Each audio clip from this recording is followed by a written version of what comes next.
Well, we survived another Friday the 13th, and that might have you thinking about luck, good luck, bad luck, no luck at all. No luck at all. For Jim Duffy of Secrets of the Eastern Shore, it brings to mind the story of a hero that you might not know. Hi, Jim. How are you? Hi. Good afternoon. Great. Glad you're here with us. So this guy grew up in slavery. Yes. 1820s he was born.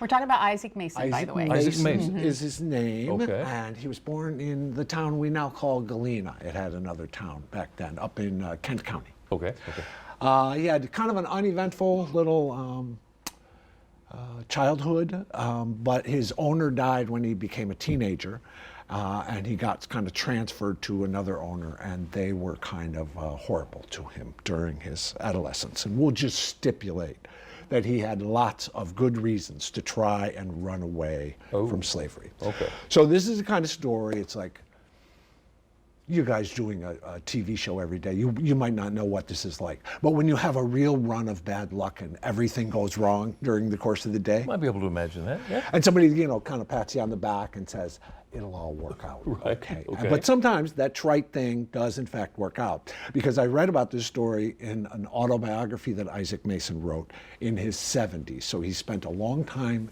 in freedom. Okay. But his journey to get to freedom was full of bad luck. So he arranges to meet an Underground Railroad conductor. Okay. Two guys come with him to join him on his journey to freedom. They go to this guy's cabin, named Joe Brown is his name, at the appointed time, and they knock on the door and there's no answer, and they knock on the door and there's no answer, and they open the door and he is dead, drunk, passed out on the floor of his cabin. Well, that's not real good. No, that's bad luck. That's bad luck That's right bad there. luck number one. The two other guys want to just give up and go back home. But Isaac Mason talks them, no, they spend the night in a nearby house.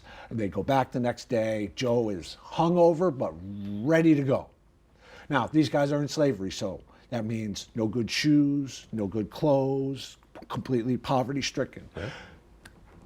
When you've got to walk 35 miles to get to freedom, what don't you want to see? A big snowstorm. Oh, no. Heavy snowstorm. Joe walks them 27 miles through the snow over the course of like 2 days. And then, being the weird character that he is, he goes, you guys wait right here. I got to go do something. They're not quite there yet. So they find an old oak tree that has just fallen down. The leaves are still on it despite the snow. And they think, this is a great hiding place. We're going to come in here. They spend the night there in the snow with their terrible clothes. Get up in the morning, they hear all this noise. It's a fox hunt. Oh, no.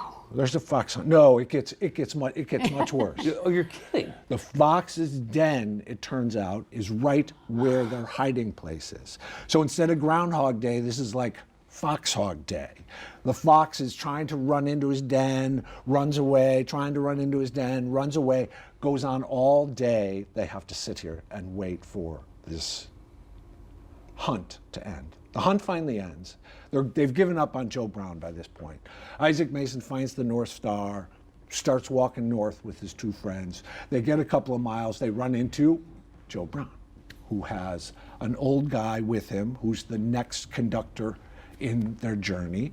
So Joe Brown leaves them, they go with the old guy, and finally, after this run of, bad luck comes in threes, after this run of three things, they get to the Pennsylvania border, and Isaac Mason turns to the old guy and says, can we just pause here for a moment? And the guy says, sure.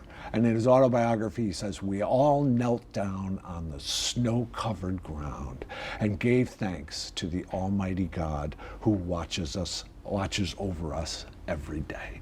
And so they knelt down on the ground, said a little prayer of thanksgiving, and got on with their life and freedom. He had a very interesting life.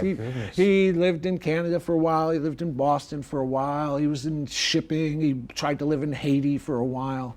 70s, he's in the 70s. He writes his autobiography. Nobody knows when he died or where he's buried or anything like that. But it's just one of those crazy stories where it's like a life and death situation, but ridiculous, funny things happen. Get through that and you think, I can do anything now. Yeah. Wow. Definitely. Yeah. Jim, thank you so much. Goodness gracious. Another great story.